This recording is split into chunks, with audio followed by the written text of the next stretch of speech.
Corporate affairs मंत्रालय कंपनियों के ज्वाइंट ऑडिट के पक्ष में नहीं है।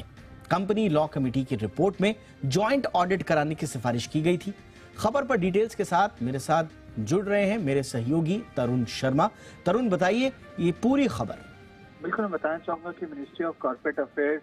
जो कंपनी लॉ कमीशन की जो रिकमेंडेशन है ज्वाइंट ऑडिट करवाने की कंपनियों की, उस पे अभी भी विचार कर रहा है और ज्यादा मन उसका ये है कि ज्वाइंट ऑडिट ना करवाई जाए, क्योंकि इसका एक बड़ा रीजन एक तरफ तो कॉस्टिंग है और दूसरी तरफ कंप्लाइंस है।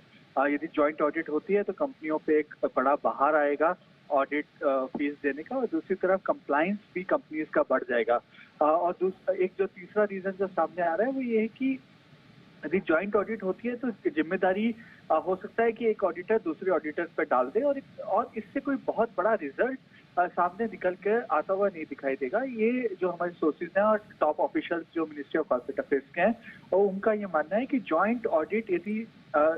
यदि करवाई जाती है तो उससे क्या फायदा होगा और नहीं करवाई जाती है उससे क्या फायदा होगा, इस पे अभी भी एक विचार चल रहा है। और क्योंकि 2020 के अंदर कंपनी लॉ कमीशन की रिपोर्ट आई थी और उस रिपोर्ट के बाद काफी लंबे समय से उस पर डिस्कशन चल रहा है और उम्मीद ये की जा रही है कि जो कंपनी लॉ कमीशन के जो अमेंडमेंट्स हैं, जो कंपनीज एक्ट में जो अमेंडमेंट करने हैं, वो हो सकता है कि विंटर सेशन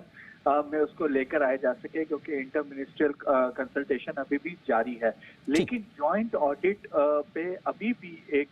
संशय बना हुआ है कि क्या